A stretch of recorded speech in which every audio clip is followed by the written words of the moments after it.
ഭരണഘടനാവകാശം ഉപയോഗിച്ചുകൊണ്ട് നമ്മൾ ഭൂപരിഷ്കരണം നടപ്പാക്കി. കോൺഗ്രസ് തള്ളിക്കളഞ്ഞു, കോൺഗ്രസ് നടപ്പാക്കിയില്ല, കേരളത്തിൽ നടപ്പാക്കി. ഫലം എന്താ? 30 ലക്ഷം കുടുംബങ്ങൾക്ക് ഭൂമി കിട്ടിയില്ലേ? മാനവ വിഭവ വികസന സൂചിക ഇന്ത്യ എവിടെയെന്നറിയാമോ സ്ഥാനം? 132 ലോകത്ത്. കേരളത്തിൻ്റെ മാത്രം എടുത്തൊന്ന് കണക്ക് കൂട്ടിയാലോ നമ്മുടെ സ്ഥാനം 132 അല്ല, നമ്മുടെ സ്ഥാനം 50ഓ 55ഓ ആയിരിക്കും. ഞാൻ ഏതാനും ദിവസം ശ്രീലങ്കയിലായിരുന്നു. നമ്മുടെ മാധ്യമങ്ങളിലൊക്കെ ശ്രീലങ്ക വളരെയേറെ ചർച്ച ചെയ്യപ്പെടുന്ന ഒരു കാലമാണല്ലോ. അപ്പം നേരിട്ടൊന്ന് കാണാമെന്ന് വെച്ചു.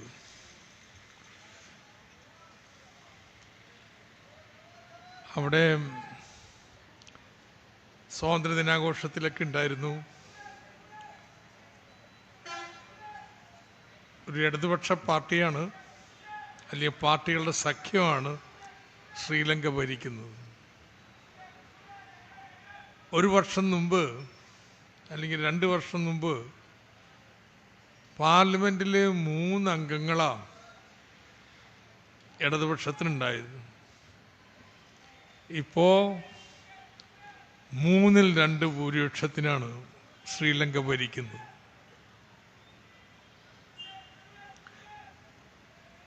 ഇടതുപക്ഷത്തിന് പരിപാടിയാണ് നടപ്പാക്കാൻ പോകുന്നതെങ്കിലും വലിയ പരിമിതിയാണ് കേട്ടോ. ഭരണത്തിനിറങ്ങുന്നതിന് മുമ്പ് പഴയ പ്രസിഡന്റ് IMF-ആയിട്ട് കരാറിലെല്ലാം ഒപ്പുവെച്ചു. ക്ഷേമാനുകൂല്യങ്ങൾ വർദ്ധിപ്പിക്കില്ല, ശമ്പളം വർദ്ധിപ്പിക്കില്ല, സബ്സിഡി വെട്ടിക്കുറയ്ക്കും, ഇങ്ങനെയുള്ള എല്ലാ കാര്യങ്ങളും IMF പറഞ്ഞതുപോലെ ഒപ്പുവെച്ച്, അതുകൊണ്ട് പുതിയ സർക്കാർ വന്നപ്പോൾ ചെയ്യാൻ എല്ലാം നിയന്ത്രണങ്ങളാണ്. അത് പാടില്ല, ഇത് പാടില്ല.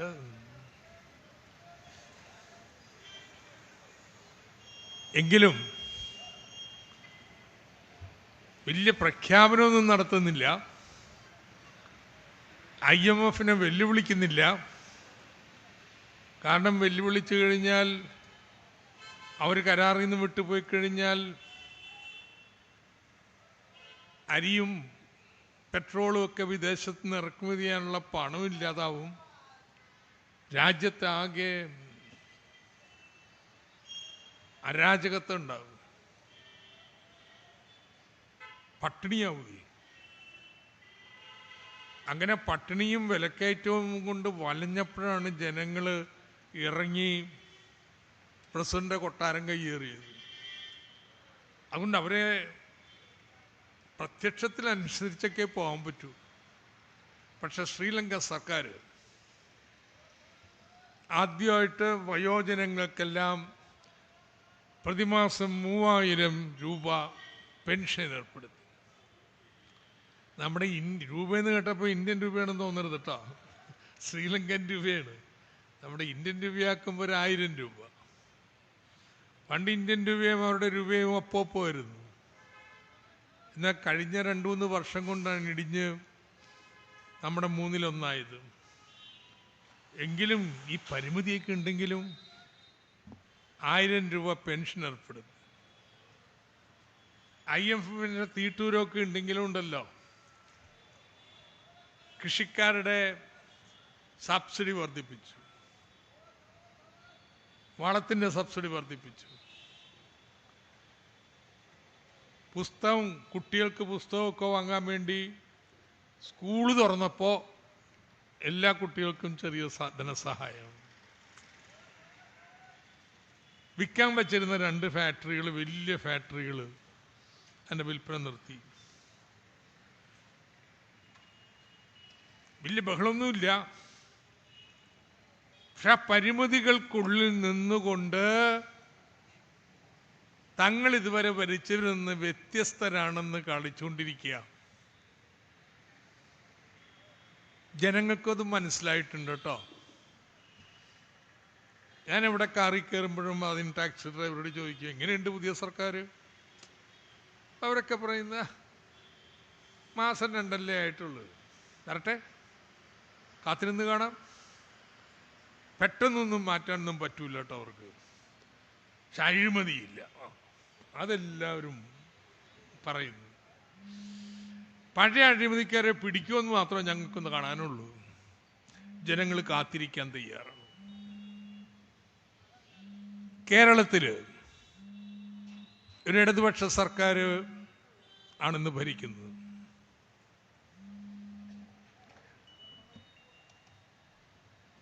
IMF അല്ല ഇന്ത്യയെ നിയന്ത്രിക്കുന്നു. ഇന്ത്യയിലൊരു സർക്കാരുണ്ട്, BJPയുടെ സർക്കാർ. IMF-ന്റെ ചിന്താഗതി തന്നെയാണ്. പരിപാടിയൊക്കെ IMF-ൻ്റെതാ. പക്ഷെ നമ്മുടെ നാട്ടിലെ സർക്കാർ തന്നെയാണ്. നമ്മുടെ കേരളമാവട്ടെ ശ്രീലങ്ക പോലെയല്ല, ഒരു സ്വതന്ത്ര രാഷ്ട്രമല്ല, ഇന്ത്യയിലൊരു സംസ്ഥാനമോ. ഞാൻ പറഞ്ഞത് ഒരു പരമാധികാര രാഷ്ട്രമായ ശ്രീലങ്കയിൽ 2/3 ഭൂരിപക്ഷം ഉണ്ടായിട്ടും അവിടുത്തെ സർക്കാരിന് എത്ര ജാഗ്രതയോടെയാണ് നടപടികൾ സ്വീകരിക്കാൻ പറ്റുന്നത്. ഈ കാര്യമൊക്കെ ചെയ്യുമ്പോഴും അതൊന്നും പെരുമ്പറ കൊട്ടി നടക്കുന്നില്ല കേട്ടോ. ഏറ്റവും വലിയ പെരുമ്പറ കൊട്ടി എന്താണെന്നറിയാമോ? സ്വാതന്ത്ര്യദിനത്തിൽ പ്രസിഡന്റ് പ്രസംഗത്തിൽ ശ്രീലങ്ക സുന്ദര ദ്വീപ്, ചിരിക്കുന്ന മുഖങ്ങൾ, ക്ലീൻ ശ്രീലങ്ക, സ്മൈലിംഗ് പീപ്പിൾ എന്നും പറഞ്ഞൊരു പ്രസ്ഥാനം, ശുചിത്വ പ്രസ്ഥാനം. നമ്മുടെ കേരളത്തിൽ നടപ്പാക്കുന്ന ശുചിത്വ പ്രസ്ഥാനത്തിൻ്റെ വലിയ പതിപ്പ്. പക്ഷെ ഒരു കാര്യം പറയാട്ടോ, കേരളത്തെക്കാൾ വളരെ വൃത്തിയുള്ള സ്ഥലമാണ്. നമുക്ക് ഒത്തിരി പഠിക്കാനുണ്ട് അവരിൽ നിന്ന്. നമ്മുടെ കുന്നംകുളമൊക്കെ ഒന്ന് മെച്ചമായിട്ടുണ്ട്. 4-5 വർഷം മുമ്പുള്ള കുന്നംകുളം അല്ല. നമ്മുടെ ശുചിത്വ പരിപാടിയിൽ നമുക്ക് നന്നായിട്ട് മുന്നോട്ട് പോകാൻ പറ്റിയിട്ടുണ്ട്. പക്ഷെ ഇനിയും വേണ്ടി വരും കേട്ടോ. ഇനിയും നമുക്ക് പലതും ചെയ്യാനുണ്ട്. അപ്പം ഞാൻ പറഞ്ഞു വന്നത് എന്താ, ഇന്നത്തെ ആഗോള വ്യവസ്ഥയിൽ ഒരു പരമാധികാര രാജ്യമായിട്ടുള്ള ശ്രീലങ്കയിൽ പോലും ഇടതുപക്ഷത്തിന് ഇത്രയും ഭൂരിപക്ഷം കിട്ടിയിട്ടും എത്ര ജാഗ്രതയോടെയാണ് കാലുവെക്കാൻ പറ്റുന്നത്. അപ്പോഴാണ് നമ്മളിവിടെ ഒരു സംസ്ഥാനത്ത്, കേരളത്തിൽ അധികാരത്തിൽ വന്ന ഇടതുപക്ഷം, ഡൽഹി ഭരിക്കുന്നതോ ഈ IMF-ന്റെ പരിപാടിയോട് കൂടിയ BJP. IMF-ന്റെ പരിപാടി മാത്രമല്ല, നാടിൻ്റെ വ്യത്യസ്തതകളെ അംഗീകരിക്കാത്ത രാഷ്ട്രീയ പാർട്ടി. എന്തിനും ഒരു രാജ്യം മുദ്രാവാക്യം ഉയർത്തുകയല്ലേ? ഒരു രാജ്യം ഒരു നികുതി, ഒരു രാജ്യം ഒരു ഇലക്ഷൻ, ഇങ്ങനെ എല്ലാത്തിനും ഒരു രാജ്യം മതി, സംസ്ഥാനം വേണ്ട. രാജ്യത്തിൻ്റെ വൈവിധ്യങ്ങളെ അംഗീകരിക്കാത്ത ഒരു രാഷ്ട്രീയ പാർട്ടി ഇന്ത്യ ഭരിക്കുന്നു IMF-ന്റെ പരിപാടിയോടുകൂടി.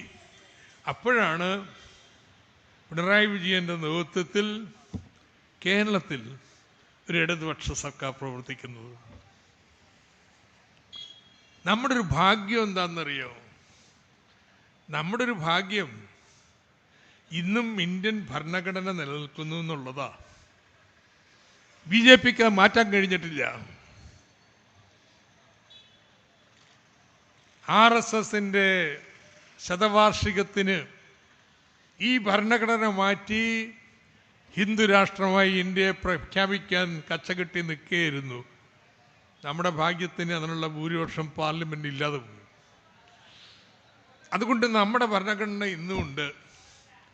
ആ ഭരണഘടന ഇന്ത്യ രാജ്യത്തിനുള്ളിൽ സംസ്ഥാനങ്ങൾക്ക് ചില അധികാരങ്ങൾ നൽകിയിട്ടുണ്ട്. പരിമിതമാണ്, പോരാ, ഇതൊക്കെയുണ്ട്. എങ്കിലും ഈ ഭരണഘടന സംസ്ഥാനങ്ങളുടെ ഫെഡറൽ അവകാശങ്ങൾ അംഗീകരിക്കുന്നൊരു ഭരണഘടനയാണ്. ആ സ്വാതന്ത്ര്യം ഉപയോഗിച്ചുകൊണ്ടാണ് കോൺഗ്രസ് ഭരിച്ചിരുന്ന കാലത്ത് നമ്മൾ ഈ കേരളത്തിൽ എന്തൊക്കെ മാറ്റങ്ങൾ വരുത്തി? ആ ഭരണഘടനാവകാശം ഉപയോഗിച്ചുകൊണ്ട് നമ്മൾ ഭൂപരിഷ്കരണം നടപ്പാക്കി. കോൺഗ്രസ് തള്ളിക്കളഞ്ഞു, കോൺഗ്രസ് നടപ്പാക്കിയില്ല, കേരളത്തിൽ നടപ്പാക്കി. ഫലം എന്താ? 30 ലക്ഷം കുടുംബങ്ങൾക്ക് ഭൂമി കിട്ടിയില്ലേ? 60% ഭൂമി ഒരു 5% വരുന്ന ആളുകളുടെ കയ്യിലിരുന്നത് നാട്ടിലെ കുടിയാന്മാർക്കും കുടിയടപ്പുകാർക്കുമായിട്ട് വിതരണം ചെയ്യാൻ കഴിഞ്ഞില്ലേ? ഈ ഉള്ളവൻ്റെ ഇന്ന് സ്വത്തെടുത്ത് പാവങ്ങൾക്ക് കുറച്ച് കൊടുത്തു കഴിഞ്ഞു. പ്ലാന്റേഷനൊന്നും എടുക്കാൻ പറ്റിയില്ല, എങ്കിലും ഇത് നടന്നു. ഈ ഭരണഘടനാ അവകാശം ഉപയോഗപ്പെടുത്തിക്കൊണ്ട് നമ്മൾ 57 പറഞ്ഞു, പോലീസ് തൊഴിൽ തർക്കങ്ങളിൽ ഇടപെടാൻ പാടില്ല, തൊഴിലാളികൾക്ക് സംഘടിക്കാനുള്ള അവകാശമുണ്ട്. ട്രേഡ് യൂണിയൻ രജിസ്റ്റർ ചെയ്യാൻ വേണ്ടിയിട്ട് ഇന്നും തമിഴ്നാട്ടിൽ സമരം ചെയ്യേണ്ടി വരികയാണ്. അപ്പോഴാണ് 57 നമ്മൾ പറഞ്ഞത് പോലീസ് ഇടപെടരുത്.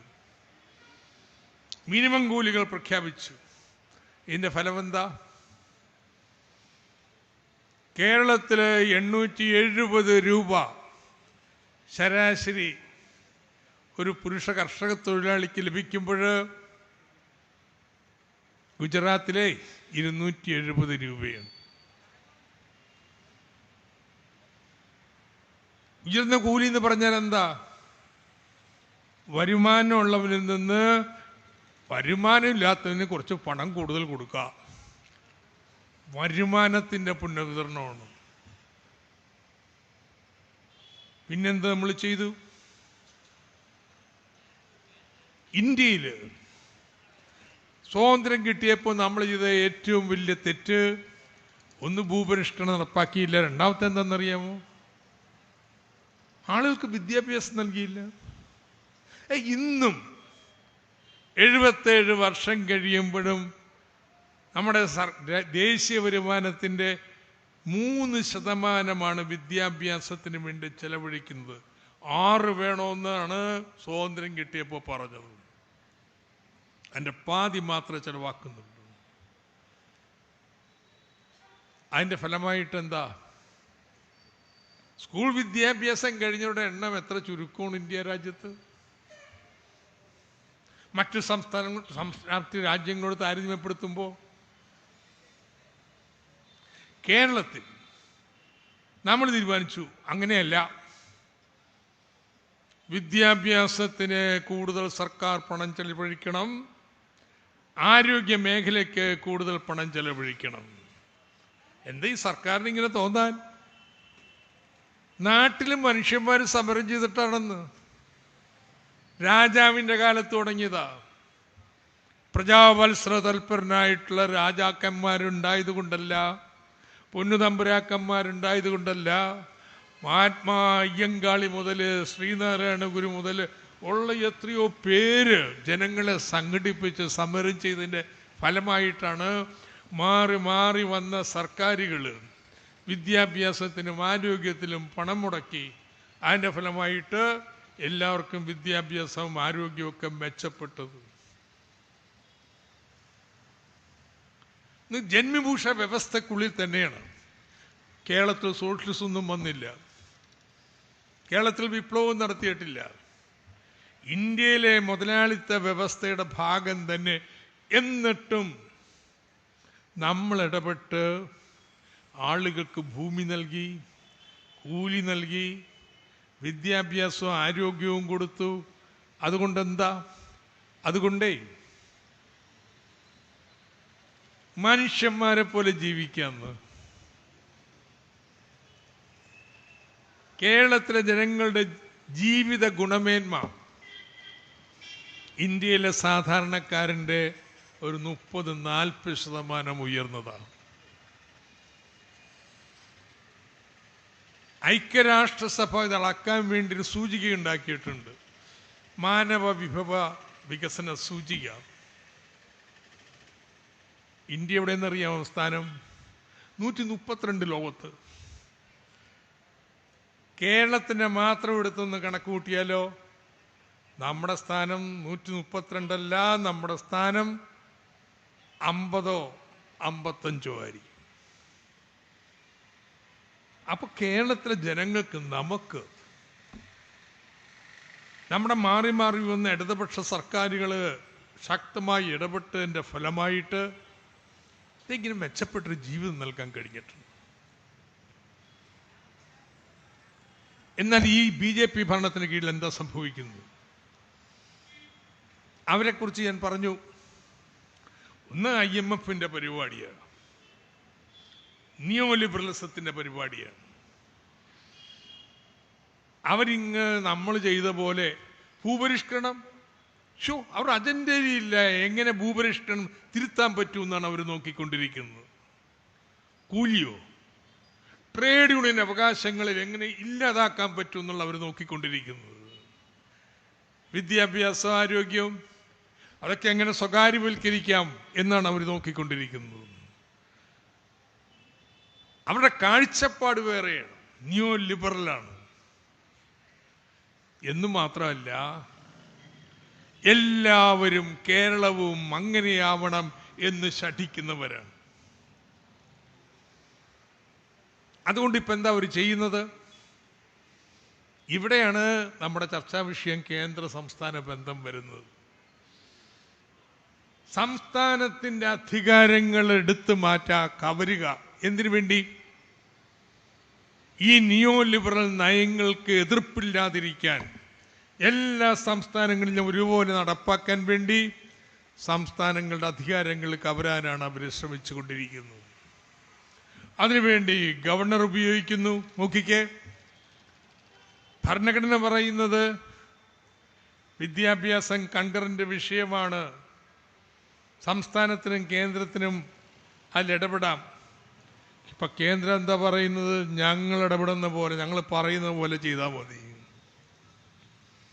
നമ്മുടെ സർവകലാശാല നിയമങ്ങൾ നമ്മൾ ഉണ്ടാക്കിയിട്ടുള്ളതാ. അതിലന്ന് നമ്മൾ ഗവർണർ തന്നെ ചാൻസലർ വിട്ടെന്ന് വെച്ചു. ഇപ്പൊ കലാമണ്ഡലം ഗവർണറല്ല ചാൻസലർ. നമുക്ക് നിയമം ഉണ്ടാക്കാനുള്ള അവകാശമുണ്ട്. അതുകൊണ്ട് നമ്മൾ നിയമം ഉണ്ടാക്കി ഗവർണറെ മാറ്റിയിട്ട് എന്താ? ഗവർണറെ നമ്മൾ കൊടുത്ത അധികാരം ഉപയോഗിച്ചുകൊണ്ട് BJPക്കാരെ ഈ യൂണിവേഴ്സിറ്റി ഭരണത്തിന് മുകളിൽ പ്രതിഷ്ഠിക്കാൻ നോക്കിക്കൊണ്ടിരിക്കുക. കേരളത്തിലെ സെനറ്റിലോ അക്കാഡമിക് വേദികളിലോ ഒരു പ്രാതിനിധ്യത്തിൻ്റെ സ്വാധീനം പോലും ഇല്ലാതിരുന്ന BJPക്കാരനെ ഇവിടെ പ്രതിഷ്ഠിക്കുന്നതിന് വേണ്ടിയിട്ട് ഗവർണർമാർ ഇടപെടുന്നു. കോൺഗ്രസിന് എതിർപ്പില്ല. അതിനിടയിൽ ഒരു കോൺഗ്രസ്സുകാരനും കിട്ടിയാൽ മതി. നമ്മളതുകൊണ്ടായ ഗവർണറെ മാറ്റിക്കൊണ്ട് നിയമം ഉണ്ടാക്കി. നമ്മളുണ്ടാക്കിയ നിയമം അതെന്ത് വേണമെന്ന് തീരുമാനിക്കാൻ നമുക്ക് അവകാശമുണ്ട്. ഈ ഗവർണർ 2 വർഷം വെച്ചുകൊണ്ടിരുന്നു. എന്നിട്ട് സുപ്രീം കോടതി പോയപ്പോൾ പ്രസിഡന്റ് അയച്ചു കൊടുത്തു. പ്രസിഡന്റും വെച്ചുകൊണ്ടിരിക്കാം.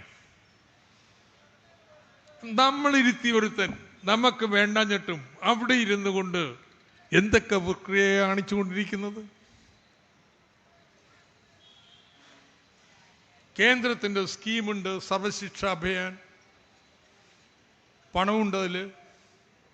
ഇപ്പൊ കേന്ദ്രം എന്താ പറയുന്നത്? ആ പണം വേണമെങ്കിൽ സ്കൂളിൽ എങ്ങനെ വിദ്യാഭ്യാസം നടത്തണം എന്ന് അവർ പറയുന്ന പോലെ ചെയ്യണമെന്ന്. ഈ കേന്ദ്രമൊക്കെ ഇന്നലെ നിന്ന് വിദ്യാഭ്യാസത്തെക്കുറിച്ച് വർത്തമാനം പറയാൻ തുടങ്ങിയത്.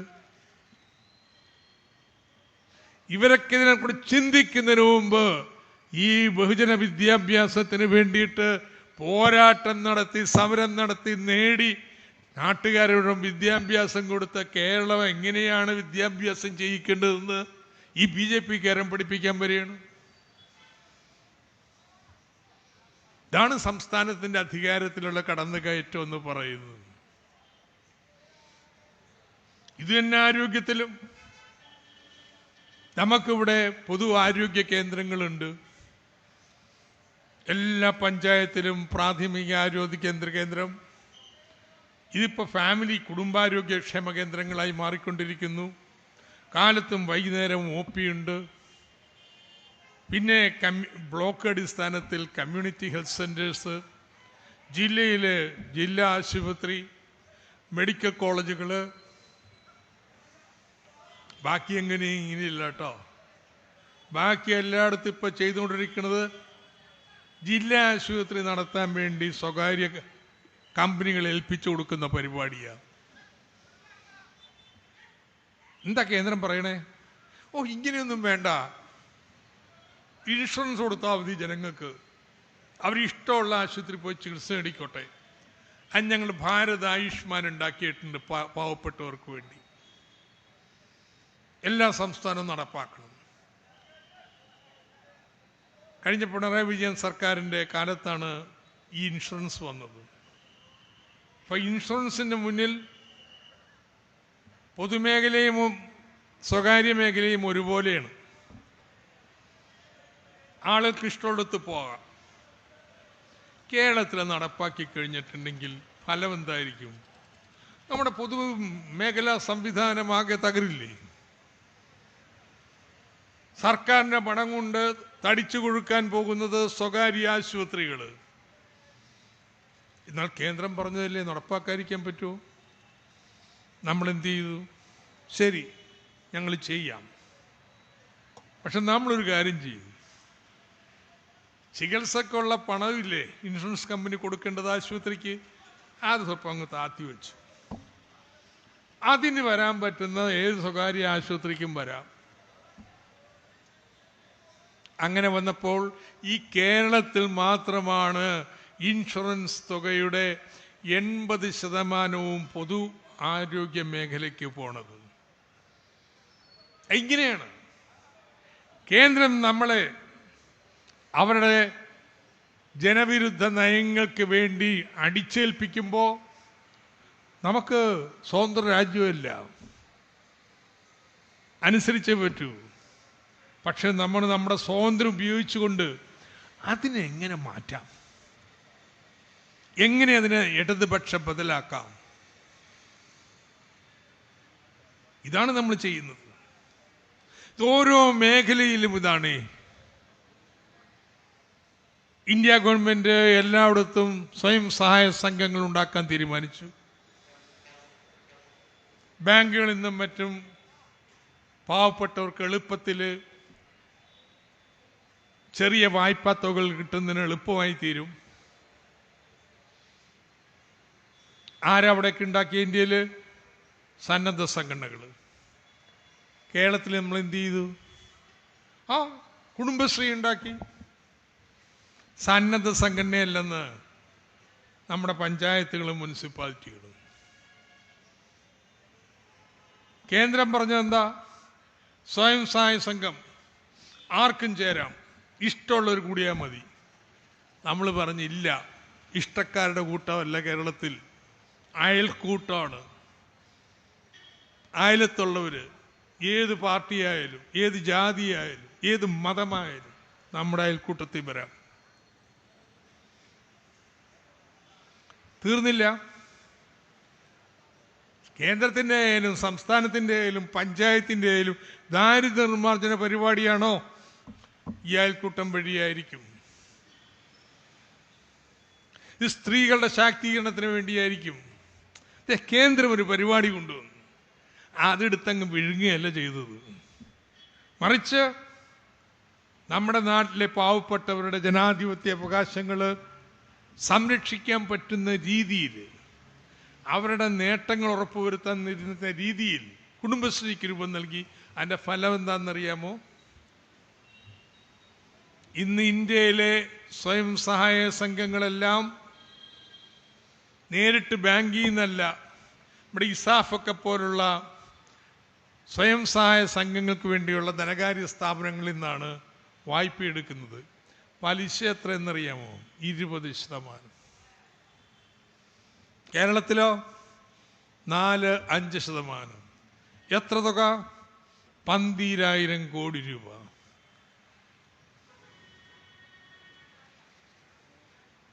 നമ്മൾ കോവിഡ് വന്നു, പാവപ്പെട്ടവർക്ക് പണം നൽകണം. നമുക്ക് നോട്ടച്ചടിക്കാൻ പറ്റൂലല്ലോ. നമ്മളെന്ത് ചെയ്തു? ഈ അയൽക്കൂട്ടം കൊണ്ട് പറഞ്ഞു, ബാങ്കിൽ നിന്ന് എല്ലാ കുടുംബങ്ങളും വായ്പ എടുത്തോളൂ, 3000 കോടി രൂപ പലിശ സർക്കാർ കൊടുത്തോളാം. 3000 കോടി രൂപ ഒറ്റ ദിവസം കൊണ്ട്, ഒരാഴ്ച കൊണ്ട് പാവപ്പെട്ടവരുടെ വീടുകളിലെല്ലാം എത്തിച്ചേർന്നില്ലേ? ഇങ്ങനെയാണ്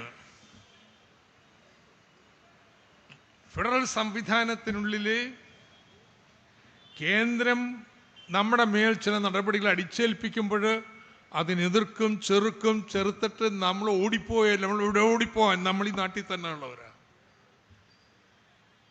നമ്മൾ ഇടതുപക്ഷ കാഴ്ചപ്പാടനുസരിച്ച് അവയ്ക്ക് വേണ്ട ഭേദഗതി ചെയ്ത് നടപ്പാക്കും. എല്ലാം നമ്മൾ ആഗ്രഹിക്കുന്ന പോലെ ആവണമെന്നില്ല. അതാണ് ശ്രീലങ്ക പോലും ചെയ്യുന്നത്, ഒരു പരമാധികാര രാജ്യത്തിനുള്ളിൽ. അപ്പോ നമ്മളിങ്ങനെ ക്ഷേമമൊക്കെ നേടി, നാട്ടിലെല്ലാവർക്കും വിദ്യാഭ്യാസം, ആരോഗ്യം, നല്ല കൂലി, ഇതൊക്കെ കൊടുത്തു. ഇതിലൊക്കെ നമുക്ക് വലിയ അഭിമാനമുണ്ട്. പക്ഷെ നാട്ടിൽ പ്രശ്നമുണ്ട്, തൊഴിലില്ല. ഒരു തൊഴിലും ഇല്ല എന്നല്ല ഞാൻ പറയുന്നത്. 30 ലക്ഷം വടക്കേ ഇന്ത്യക്കാർ കേരളത്തിൽ വന്ന് ജോലി ചെയ്യുന്നില്ലേ? 30 ലക്ഷം. അപ്പം ഇവിടെ ജോലിയുണ്ട്. പക്ഷെ ആ ജോലി നമ്മുടെ അഭ്യസ്തവിദ്യരായിട്ടുള്ള യുവതി-യുവാക്കൾ ചെയ്യില്ല. അവർക്ക് നല്ല തൊഴിൽ വേണം. നല്ല തൊഴിലെന്ന് പറഞ്ഞാൽ ഉദ്യോഗങ്ങളായിരിക്കണം, നല്ല വരുമാനമുണ്ടാകണം. അങ്ങനെയുള്ള തൊഴിലില്ലാത്തതുകൊണ്ട് അവർ പുറത്തു പോണു. ഇപ്പോൾ അങ്ങനെ പുറത്ത് ജോലി കിട്ടാൻ വേണ്ടിയിട്ട് പഠിത്തം തന്നെ അവിടെ ആക്കാൻ ശ്രമിക്കാം. ഇത് പരിഹരിക്കണം, ജോലി കൊടുക്കണം. ഇത് നമ്മുടെ ആവശ്യം. ഇതാണ് ഇനി നമ്മുടെ കേരളത്തിൽ വികസനത്തിൻ്റെ ഭാഗമായി വേണ്ടത്. ഇവിടുത്തെ യുവതി യുവാക്കൾക്ക് നല്ല തൊഴിലുകൾ നൽകാൻ നമുക്ക് പറ്റണം. അതിനെന്ത് വേണം? അങ്ങനെയുള്ള മേഖലകളിൽ കമ്പ്യൂട്ടറിൻ്റെ മേഖല, AI-യുടെ മേഖല, നാനോ ടെക്നോളജി, ജനിതക സാങ്കേതിക വിദ്യ, ഇങ്ങനെയുള്ള മേഖലകളിൽ വലിയ നിക്ഷേപം വരണം.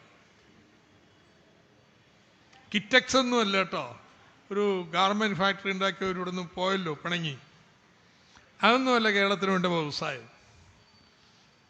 കിറ്റക്സിൻ്റെ അവിടെ ജോലി ചെയ്തിരുന്നവരാരാ?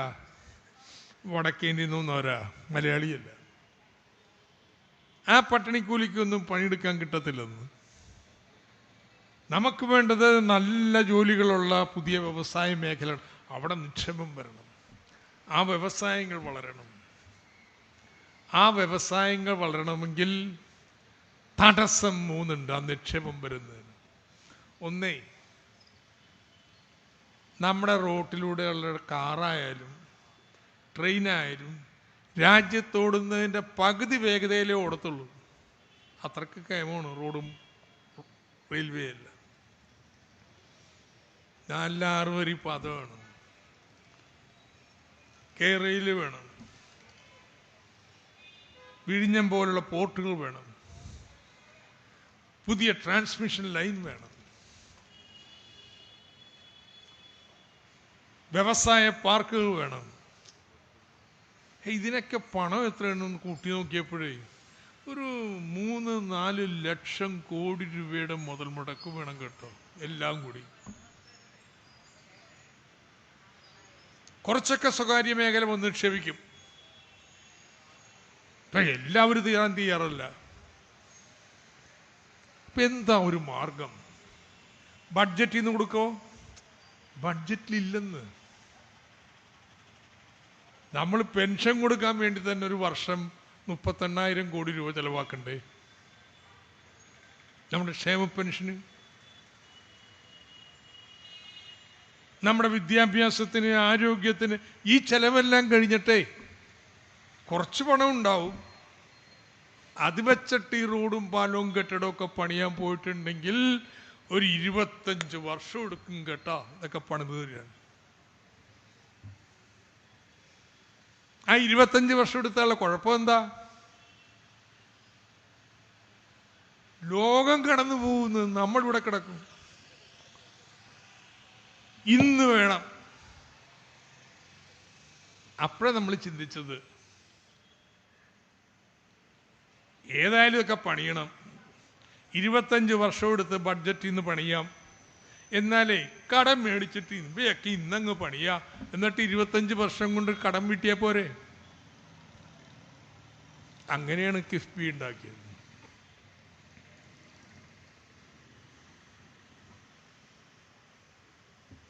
അതൊരു ആനുവിറ്റി, വാർഷിക തവണകളായിട്ട് നിർമ്മാണ പ്രവൃത്തികളുടെ പണം നൽകുന്നൊരു ഏർപ്പാടാ.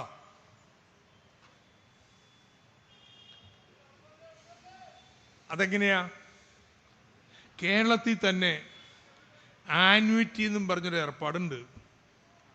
വലിയ പാലം പണിയാണ്, സിറ്റി റോഡ് ഇംപ്രൂവ്മെന്റ് പ്രോഗ്രാം. നമ്മുടെ കുന്നംകുളത്തില്ല, തൃശ്ശൂരില്ല, കോഴിക്കോടുണ്ട്, തിരുവനന്തപുരത്തുണ്ട്, ആലപ്പുഴയുണ്ട്. ഇങ്ങനെയുള്ള വലിയ വലിയ പരിപാടികൾ എടുത്തപ്പോൾ UDF ചെയ്തിട്ടുണ്ട്, LDF ചെയ്തിട്ടുണ്ട്. ടെൻഡർ വിളിക്കും. ടെൻഡർ വിളിക്കുമ്പോൾ തന്നെ പറയും, കോൺട്രാക്ടറോട് പറയും, പണം ഇപ്പം തരൂല കേട്ടോ, 20 വർഷം കൊണ്ടേ തരത്തുള്ളൂ. ഓരോ വർഷവും ഇത്ര വെച്ച് തരും. ഓരോ വർഷം 10-20 തവണയായിട്ട് തരും. അപ്പം എത്ര തരണം? നിങ്ങൾ കടം മേടിച്ച് ഈ റോഡും പാലോ അല്ലെങ്കിൽ കെട്ടിടം പണിയണം, ഞങ്ങളത് 20 വർഷം കൊണ്ട് തരും. അപ്പോൾ കോൺട്രാക്ടർ നോക്കും, 20 വർഷം കൊണ്ടല്ലേ കിട്ടുകയുള്ളൂ. അപ്പം അത്രയും കാലത്തെ പലിശ അതും കൂടി കണക്കിലാക്കിയിട്ട് ടെൻഡർ വിളിക്കും. ഇത് കേരളത്തിൽ നടന്നുകൊണ്ടിരുന്നതാ, ഇന്ത്യ നടന്നുകൊണ്ടിരുന്നതാ.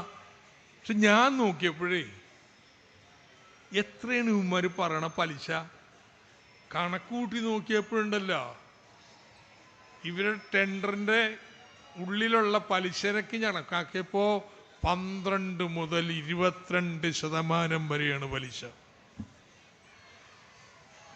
അപ്പോഴാണ് നമ്മൾ ചിന്തിച്ചത്, ഇതെന്തിനാ ഇങ്ങനെ? നമ്മൾ കിഫ്ബി എന്ന് പറഞ്ഞ് ധനകാര്യ സ്ഥാപനം ഉണ്ടാക്കി. അവരോട് പറഞ്ഞു, ഈ റോഡും പാലവും കെട്ടിടമൊക്കെ നിങ്ങൾ പണിതോണം. അതിന് വേണ്ടിയിട്ട് ഞങ്ങൾ എല്ലാ വർഷവും മോട്ടോർ വാഹന നികുതിയുടെ പകുതി ഒരു ആനുവിറ്റി ആയിട്ട്, വാർഷിക ഗഡുവായിട്ട് തരാം. കോൺട്രാക്ടർക്കല്ല, നിങ്ങൾക്ക് തരാം. നിങ്ങൾ ടെൻഡർ വിളിച്ച് വായ്പ എടുത്ത് പണിതിട്ട് കോൺട്രാക്ടർക്ക് പൈസ കൊടുത്തോണം. ദേശീയപാതയെ പണിയുന്ന നാഷണൽ ഹൈവേ അതോറിറ്റി അങ്ങനെയാണ്. ഇത് തന്നെ നമ്മൾ ചെയ്തത്. ഇപ്പം നമ്മൾ പറഞ്ഞു, കേരളത്തിലെ പാലങ്ങൾക്ക്, റോഡുകൾക്ക് ഇതിനൊന്നും ടോളില്ല. എന്താ? സർക്കാർ കൊടുത്തോളും വർഷം കഴിഞ്ഞിട്ട്. എന്താ UDF പറഞ്ഞത്? നിയമസഭയിൽ പ്രതിപക്ഷ നേതാവ് എന്ന് പറഞ്ഞു, ടോളില്ലെങ്കിൽ സർക്കാരില്ലേ കൊടുക്കുന്നത്, സർക്കാർ വായ്പ എടുക്കുന്നതിന് തുല്യമാണ്. അപ്പം ഞാൻ നിയമസഭയിൽ ചോദിച്ചു, അപ്പോൾ ദേശീയപാത അതോറിറ്റി എങ്ങനെ വായ്പ എടുക്കുന്നത്? അപ്പം അദ്ദേഹത്തിൻ്റെ മറുപടി, അവർ ടോള് പിരിക്കുന്നുണ്ട്. മുഴുവൻ ടോള് പിരിക്കുന്നില്ല, പക്ഷെ ടോള് പിരിക്കുന്നുണ്ട്. നിങ്ങൾ പിരിക്കുന്നില്ലല്ലോ. അങ്ങനെ ടോളിന് വേണ്ടി വാദിച്ചവരാണെന്ന് UDF നിയമസഭയിൽ. കേന്ദ്രം എന്ത് ചെയ്തു? UDF പറഞ്ഞ ഈ വാദമില്ലേ, അതെടുത്തു. UDF പറഞ്ഞു കൊടുത്ത കാര്യം അവർ നിയമമാക്കി. CAG കൊണ്ട് എഴുതിച്ച് കിഫ്ബി എടുക്കുന്ന വായ്പയുടെ പണം കേരള സർക്കാർ പിന്നീട് കൊടുക്കുന്നതായതുകൊണ്ട് കിഫ്ബി എടുക്കുന്ന വായ്പ കേരള സർക്കാർ എടുക്കുന്ന വായ്പയായിരിക്കും. കേന്ദ്രത്തോട് നമ്മൾ CAG ചോദിച്ചു, ഈ CAG തന്നെ നമുക്കിങ്ങനെ റിപ്പോർട്ട് എഴുതിയ വർഷം കേന്ദ്ര സർക്കാർ ഇതുപോലെ 4.5 ലക്ഷം കോടി രൂപ, ഒന്നും രണ്ടും അല്ലട്ടോ, 4.5 ലക്ഷം കോടി രൂപ വായ്പ എടുത്തിട്ടുണ്ട് എന്ന് അവരുടെ റിപ്പോർട്ടിൽ എഴുതി. പക്ഷെ കേന്ദ്ര സർക്കാരിൻ്റെ കടമായിട്ട് ഇത് കൂട്ടണം, കേന്ദ്ര സർക്കാരിൻ്റെ കമ്മിയായിട്ട് ഇത് വെക്കണമെന്ന് CAG പറഞ്ഞില്ലല്ലോ. ആ CAG പറഞ്ഞ കേരളത്തിൻ്റെ കാര്യത്തിൽ പറ്റത്തില്ല. കിഫ്ബി എടുക്കുന്ന വായ്പ സർക്കാരിൻ്റെ വായ്പയായിട്ട് കണക്കാക്കും. ഓരോ വർഷവും സർക്കാർ എത്ര വായ്പ എടുക്കാമെന്ന് കേന്ദ്രം തീരുമാനിക്കുന്നത്, അതിൽ നിന്ന് കുറയ്ക്കും. ആരായി ബുദ്ധി ഉപദേശിച്ചു കൊടുത്തത്? UDF. ഈ റിപ്പോർട്ട് വന്നപ്പോൾ CAG വെച്ചിട്ട് നമുക്ക് മനസ്സിലായി നമ്മുടെ ഇലക്ഷന് മുമ്പ് പൂട്ടാൻ വേണ്ടിയുള്ള പരിപാടിയാണെന്ന്. അതുകൊണ്ട് എന്ത് ചെയ്ത്, നിയമസഭയിൽ വെക്കുന്നതിന് മുമ്പ് തന്നെ പത്രസമ്മേളനം നടത്തി CAG തുറന്നു കാണിച്ചു. നമുക്ക് കിട്ടുന്നതിന് മുമ്പ് റിപ്പോർട്ട് പ്രതിപക്ഷത്തിന് കിട്ടിയിട്ടുണ്ടെന്ന് മനസ്സിലായി. അതുകൊണ്ട് നമ്മളങ്ങ് പരസ്യമായിട്ടങ്ങ് പറഞ്ഞ് എനിക്കെതിരായിട്ട് എന്താ നിയമസഭയുടെ പ്രിവിലേജ് ഞാൻ ലംഘിച്ചു എന്നും പറഞ്ഞ് നോട്ടീസിട്ട് ചർച്ച ചെയ്ത് തള്ളിക്കളഞ്ഞു.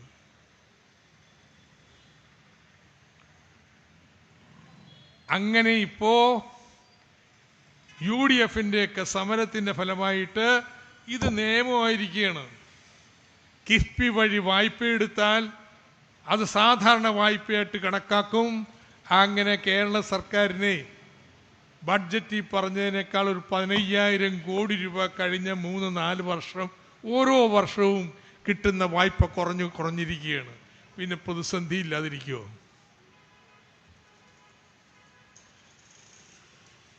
ഒറ്റ കാര്യം ചെയ്താൽ മതി കേന്ദ്രം, ഈ UDFും കേരളത്തിൻ്റെ വായ്പ വെട്ടിക്കുറയ്ക്കുന്നത് അവസാനിപ്പിക്കുമോ? പെൻഷൻ 2,500 ആക്കാന്ന് പ്രതിമാസം. ഇന്നിപ്പോ പെൻഷൻ കൂട്ടിയിട്ടില്ലെന്ന് പറഞ്ഞു കിടക്കുകയല്ലേ. ആരാ ഈ പെൻഷൻ കേരളത്തിൽ തന്നിട്ടുള്ളത്? 1,600 രൂപയിലെ 100 രൂപയാണ് കേട്ടോ UDF തന്നിട്ടുള്ളത്. ബാക്കി 1,500 രൂപയും ഇടതുപക്ഷ ജനാധിപത്യ മുന്നണി സർക്കാരുകളാണ്. 81-ൽ നായനാർ 40 രൂപ വെച്ച് തുടങ്ങിയതാണ്. രണ്ടാമതും നായനാർ മുഖ്യമന്ത്രി ആയപ്പോൾ അപ്പോഴും 40 രൂപ. നായനാർ അത് 120 ആക്കിയിട്ട് മാറി. VS സർക്കാർ വന്നപ്പോൾ 120 രൂപ പെൻഷൻ. അത് 18 മാസം കുടിശ്ശിക, 28 മാസം കുടിശ്ശിക, 28 മാസം കുടിശ്ശിക. ആ കുടിശ്ശികയും തീർത്ത് 500 രൂപയായിട്ടാണ് ആ സർക്കാർ ഇറങ്ങിയത്. രണ്ടാമത് ഞാൻ മന്ത്രിയായപ്പോഴോ പെൻഷൻ 600, 100 രൂപ വർദ്ധിപ്പിച്ചു. അതാണ് UDFിൻ്റെ സംഭാവനയെന്ന്. വോട്ട് ചോദിച്ചപ്പോ പെൻഷൻ 1000 രൂപയാക്കുമെന്നാ പറഞ്ഞത്. നമ്മൾ 2016 വോട്ട് ചോദിച്ചപ്പോ എത്രയാക്കിയിട്ട് ഇറങ്ങിയത്? 1,600 രൂപ. പണമുണ്ടോ? പാവങ്ങൾക്ക് കൊടുക്കാൻ ഒരു മടിയില്ലാത്ത മനസ്സാണെന്ന് ഇടതുപക്ഷം. ആരെങ്കിലും സമരം ചെയ്തിട്ടാണോ പെൻഷൻ 1,600 ആക്കിയത്? എന്നിട്ടോ വിഷുവിനും ഓണത്തിനും ക്രിസ്മസിനും ഒക്കെ 3-4 തവണയായി കൊടുക്കുന്ന പെൻഷൻ അത് കൊടുക്കാൻ വേണ്ടി എല്ലാ മാസവും വീട്ടിലെത്തിക്കാൻ ഒരു കമ്പനി ഉണ്ടാക്കി വീട്ടിലെത്തിച്ചു കൊടുത്തു. അപ്പോഴാണ് ഈ കമ്പനി നിയമവിരുദ്ധമാണെന്ന് കേന്ദ്രം. ഈ കമ്പനി കടം മേടിക്കുകയല്ല, എല്ലാ മാസവും കൊടുക്കണ്ടേ? ഇപ്പൊ സർക്കാരിന് തൽക്കാലം പണമില്ലെങ്കിൽ ആ കമ്പനി കടം മേടിച്ച് കൊടുക്കും, സർക്കാർ അവർക്ക് കൊടുക്കും. കൈവായ്പയാണ്. ആ കൈവായ്പ എടുത്ത പണം മുഴുവനും നമ്മുടെ കടബാധ്യതയിൽപ്പെടുത്തി നമ്മുടെ വായ്പയിൽ നിന്ന് വെട്ടിക്കുറക്കാൻ തീരുമാനിക്കുന്നു. എങ്ങനെ ഒരു സംസ്ഥാനത്തെ തകർക്കാൻ പറ്റുമോ അതൊക്കെ ചെയ്യണം. എന്നിട്ടൊരു കുടിശ്ശിക വന്നപ്പോൾ നമ്മുടെ മറിയച്ചെടുത്തി കാലമായിട്ട് ഇറങ്ങിയാണ്. എന്തൊരു സ്റ്റാർ പെർഫോമർ! നമ്മുടെ തൃശ്ശൂർ തേക്കിങ്കാട് മൈതാനത്ത് മോഡിയുടെ പോലിരുന്നത് വന്നു. നമുക്കതിൽ അഭിമാനമുള്ള കേട്ടോ. എന്ത്? കേരളത്തിലെ പാവപ്പെട്ടവര് ഈ പെൻഷൻ ഞങ്ങളുടെ പെൻഷനാണ്, ഞങ്ങളുടെ അവകാശമാണെന്ന് പറയുമ്പോൾ നമുക്കതിൽ വിരോധവുമില്ല, അഭിമാനമാണ്. ഈ ഒരു അവകാശബോധം നാട്ടിലെ പാവങ്ങൾക്ക് ഉണ്ടാക്കി കൊടുത്തത് ഇവിടുത്തെ ഇടതുപക്ഷമാണെന്ന്. അതുകൊണ്ട് നമുക്ക് അങ്കലാപ്പൊന്നും തോന്നിയില്ല.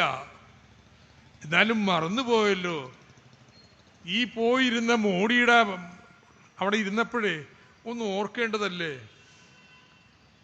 300 രൂപയല്ലേ പെൻഷൻ കൊടുക്കുന്നത് കേന്ദ്രം, അതും BPL കുടുംബങ്ങൾക്ക്.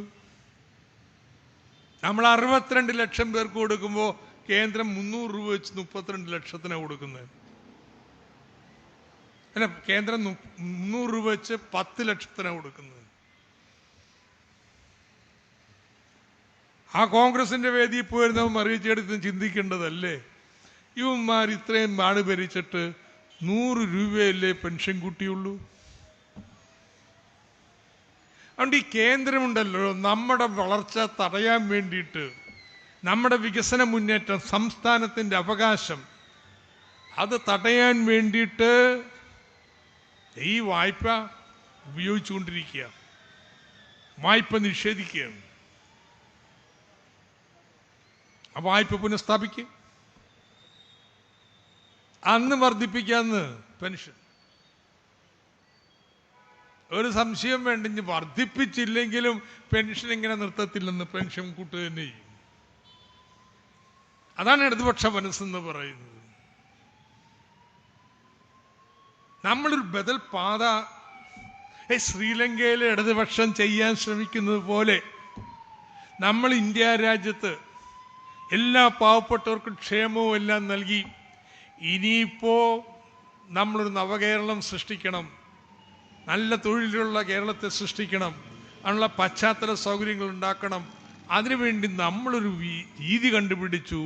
അത് തടയാൻ UDFും BJPയും ഒറ്റക്കെട്ട്. UDF ആയിരുന്നു പറയണം. കേരളത്തിൽ നമുക്ക് വിഴിഞ്ഞം എയർപോർട്ട് മുതൽ കൊല്ലം വരെ നീളുന്ന വ്യവസായ ഇടനാഴി വേണം. നമുക്ക് കൊച്ചിയിൽ നിന്ന് മംഗലാപുരത്തേക്കും പാലക്കാട്ടേക്കും വ്യവസായ ഇടനാഴി വേണം. നമുക്ക് പുതിയ വ്യവസായ പാർക്കുകൾ വേണം. ഇതൊക്കെ ചെയ്യാനുള്ള പണം എവിടെന്നാ നിങ്ങൾ കണ്ടെത്താൻ പോണത്? ഇതുവരെ പറഞ്ഞിട്ടില്ലല്ലോ. നമ്മൾ ഓരോ വേദിനും ചോദിക്കും, നിങ്ങളുടെ മാർഗം എന്താ? ശരി, നിങ്ങൾ പറയണോ ഈ കിഫ്ബി ഒന്നും ശരിയല്ല. എവിടെന്നാ നിങ്ങൾ വഴി കണ്ടുപിടിക്കണേ? നിങ്ങളുടെ പോംവഴി എന്ത്? ഒരു വഴിയില്ലെന്ന്. ഈ കേരളം ഇങ്ങനെയൊക്കെ കിടന്നേച്ചാൽ മതി എന്ന് അവർ ചിന്തിക്കുന്നത്. ഇല്ല, ഇന്നത്തെ കേരളത്തെ ഇന്ത്യയിലെ ബാക്കിയുള്ള സംസ്ഥാനങ്ങളിൽ നിന്ന് വ്യത്യസ്തമായിട്ട് 1-ാം നമ്പറായ കേരളത്തെ ഉണ്ടാക്കിയെടുത്തത് നമ്മളാണ്. അതുകൊണ്ട് നമ്മൾ മുന്നോട്ട് പോകാനുള്ള പുതിയ വഴികൾ തേടും. അവരൊന്നടച്ചാൽ വേറൊന്ന് തുറക്കും. നിങ്ങളുടെ MP സുരേഷ് ഗോപിയും ഇവിടെ മറ്റൊരു മന്ത്രി ഉണ്ടല്ലോ, ജോർജ് കുര്യനും. എന്താ ഒരു മന്ത്രി പറഞ്ഞ? കേരളത്തിൽ നിന്നുള്ള മന്ത്രിമാർ 2 പേര്. ജോർജ് കുര്യന് പരിഹാസമാണ്. അദ്ദേഹത്തിന്റെ ഭാഷ്യം എന്തായിരുന്നു? 1-ാം നമ്പർ എന്ന് പറഞ്ഞു കടന്നിട്ടല്ലേ തരാത്തത്, ഞങ്ങൾ പിന്നോക്കമാണെന്ന് പറ. ജനിച്ച നാടിനോട് കൂറുള്ളവന്മാരാണോ അവര്? ഇവരുടെ ഈ വർത്തമാനത്തിൽ അത്ഭുതപ്പെടാനില്ല കേട്ടോ. UDF-നും ഉണ്ടൊരു പങ്ക് കേരളത്തെ ഇങ്ങനെ വളർത്തിയെടുക്കുന്നതിന്, സംശയമൊന്നുമില്ല. മാറി മാറി ഭരിച്ചിട്ടുണ്ട്. പക്ഷെ ഏതെങ്കിലും ഒരു പാർട്ടിക്ക് ഇന്നത്തെ ക്ഷേമകേരള നിർമ്മാണത്തിൽ പങ്കില്ലെങ്കിൽ അത് BJP-ക്കാ. ഭൂപരിഷ്കരണത്തെ എതിർത്തവര്, ഐക്യ കേരളത്തെ എതിർത്തവര്, കേരളത്തിന്റെ പുരോഗതി എന്നും എങ്ങനെ RSS കേരളത്തിലേക്ക് കടന്നു വന്നത്? RSSന്റെ രംഗപ്രവേശനം ദിനേശ് ബീഡി തൊഴിലാളികൾക്കെതിരായിട്ട് മംഗലാപുരത്തെ ഗണേശ് ബീഡിയുടെ കരിങ്കാരികളെ സംരക്ഷിക്കാൻ വേണ്ടി ആദ്യമായിട്ട് വരുന്നത് കണ്ണൂര്. അന്നാണ് അവരുടെ ആദ്യത്തെ കൊല. കോൺഗ്രസിന് ചെയ്യാൻ പറ്റാത്തത് ഇവിടുത്തെ മുതലാളിമാരെയും ജന്മിമാരെയും സംരക്ഷിക്കാനുള്ള ഏജൻസി പണി RSS ഏറ്റെടുക്കുകയാണ് ചെയ്തത്. അതുകൊണ്ട് ഇവരുടെ ഈ വരുത്താനത്തിൽ നമുക്ക് അത്ഭുതപ്പെടാനൊന്നുമില്ല. നമ്മളൊരു പുതിയ ബദൽ പാത തുറക്കാൻ ശ്രമിക്കുകയാണ്, വലിയ പരിമിതികൾക്കുള്ളിൽ നിന്നുകൊണ്ട്. കേന്ദ്രം എന്നെ വരിഞ്ഞു മുറുക്കാൻ നോക്കുന്നു, UDF എന്നെ എതിർക്കാൻ നോക്കുന്നു. നമുക്കൊരു പോരായ്മയുണ്ട്. ആ പോരായ്മ നികത്തണം എന്നുള്ളൊരു ഉദ്ദേശത്തോടെ ആയിരിക്കണം ഇതിൻ്റെ സംഘാടകര് ഇന്നിവിടെ ഇങ്ങനെ ഒരു സെമിനാറില്ല പ്രഭാഷണം നടത്താൻ തീരുമാനിച്ചത്. എന്തത്? ഞാനീ പറഞ്ഞ കാര്യം ജനങ്ങളുടെ ബോധ്യമായിട്ടില്ല. അത് തന്നെ മറിയച്ചെടുത്തി അവർക്ക് ബോധ്യപ്പെടും. എന്തുകൊണ്ടാ? ജനങ്ങളുടെ ബോധം എന്ന് പറഞ്ഞപ്പോൾ ഞാൻ സംസാരിച്ച് നിങ്ങളൊരു 1000 എത്ര 500 600 പേരെൻ്റെ മുന്നിലുള്ളവർ കേൾക്കണം. ഇത്രയല്ലേ വരുന്നുള്ളൂ. അതേസമയത്ത് ഒരു ഇന്ത്യയിൽ കേരളത്തിലെ പ്രമുഖ പത്രത്തിൽ വന്നാലോ എത്ര ലക്ഷം പേരെ വായിക്കാം? TV-യിൽ വന്നാലോ എത്ര ലക്ഷം പേര്? കേരളത്തിലെ മുഴുവൻ പത്രമാധ്യമങ്ങൾ, ടെലിവിഷൻ ചാനലുകൾ അച്ചാരം വാങ്ങിയിരിക്കുകയാണ് ഒരു വ്യാജബോധം ജനങ്ങളിൽ സൃഷ്ടിക്കുന്നതിന് വേണ്ടിയിട്ട്. അവർ പറഞ്ഞുണ്ടാക്കിയിരിക്കുന്നത് എന്താ? കടം മേടിച്ച് നമ്മൾ മുടിച്ചുകൊണ്ടിരിക്കുകയാണ്, ദൂർത്തടിച്ചുകൊണ്ടിരിക്കുക. എവിടെയെങ്കിലും പറയുന്നുണ്ടോ ഈ കേന്ദ്രം തരാത്തതുകൊണ്ടാണെന്ന്? ഈ ദേശീയപാത പണിയാൻ വേണ്ടി കേന്ദ്രത്തിന് 5000 കോടി രൂപ കിഫ്ബി എന്ന് കൊടുത്തു. 6000 കോടി കൊടുത്തില്ലെങ്കിൽ ഞങ്ങളിത് പണിയില്ല. ആർക്ക് വേണ്ടിയാ? കേന്ദ്രത്തിന് വേണ്ടി. നമ്മൾ കൊടുത്തില്ലെങ്കിൽ കേന്ദ്രം വായ്പ എടുക്കണം. എന്നിട്ട് ഈ കേന്ദ്ര സർക്കാർ തെമ്മാടിത്തം എന്താണെന്നറിയോ? അവർക്ക് നൽകാൻ വേണ്ടി കിഫ്ബി എടുത്ത 6000 കോടി വായ്പയും നമുക്ക് തരാനുള്ള ഇന്ന് വെട്ടിക്കുറച്ചു. ഇതാണ് കേന്ദ്രം. വേറൊരു നാടാണെങ്കിൽ കത്തണ്ടേ? വയനാട് ദുരന്തമുണ്ടായിട്ട് എന്തെങ്കിലും ഒരു പ്രത്യേക ധനസഹായം?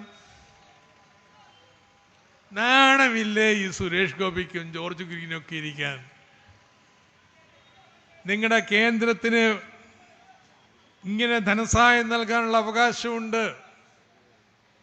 കേന്ദ്ര ധനസഹായ പദ്ധതികളുണ്ട്. ഫിനാൻസ് കമ്മീഷൻ വഴി തരാൻ പറ്റൂല, പോട്ടെ, ഫിനാൻസ് കമ്മീഷൻ തീരുമാനിക്കുന്നതാണ്. എന്തേ ഈ 2 മന്ത്രിമാർക്ക് എന്തെങ്കിലും ഈ കേരളത്തിന് വേണ്ടി മേടിച്ചു കൊണ്ടുവരാൻ പറ്റാത്തത്?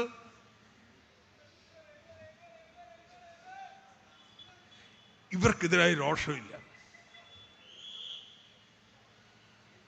ഇവർക്കെതിരായിട്ടുള്ള പൊതുബോധ്യം ഉയർത്തണം.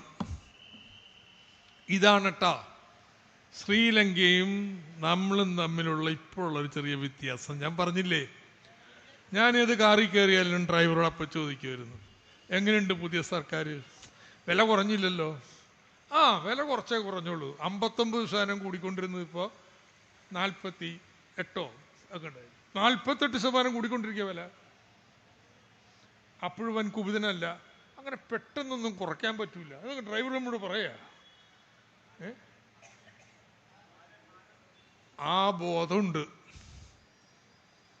ഈ IMF അവൻ്റെ നിബന്ധനകൾ അടിച്ചേൽപ്പിച്ചിരിക്കുമ്പോൾ ഈ വന്ന പുതിയ സർക്കാരിന് പെട്ടെന്നെടുത്ത് ചെയ്യാൻ പറ്റത്തില്ലെന്നുള്ള ബോധമുണ്ടല്ലോ ആ ടാക്സി ഡ്രൈവർമാർക്ക് വരെയുണ്ട്. എന്നെ ടാക്സി ഓടിച്ചുകൊണ്ടിരുന്നവൻ മാത്തമാറ്റിക്സ് MA കഴിഞ്ഞിട്ട് PhD ചെയ്യണം എന്നും പറഞ്ഞിരിക്കുന്നവരാണ്. നല്ല സുന്ദരൻ ഇംഗ്ലീഷിലെ വർത്താനം പറയണേ. ഇപ്പം യൂബറിൽ ഓടിച്ചിട്ട പൈസ ഉണ്ടാക്കിക്കൊണ്ടിരിക്കണേ.